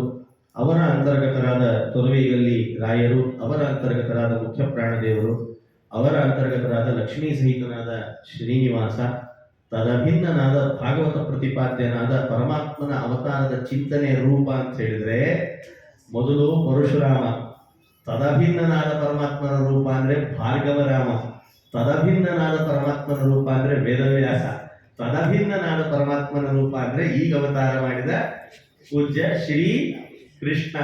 ಅವನ ಪಾದಕಮಲಗಳಲ್ಲಿ ಇವತ್ತಿನ 4 ವಾಕ್ಕುಸುಮಗಳನ್ನ ಸಮರ್ಪಣೆ ಮಾಡ್ತಿದ್ದೇವೆ. ಶ್ರೀ ಕೃಷ್ಣ ಅರ್ಪಣಮಸ್ತು. ಹರಯೇ ನಮಃ, ಹರಯೇ ನಮಃ, ಹರಯೇ ನಮಃ.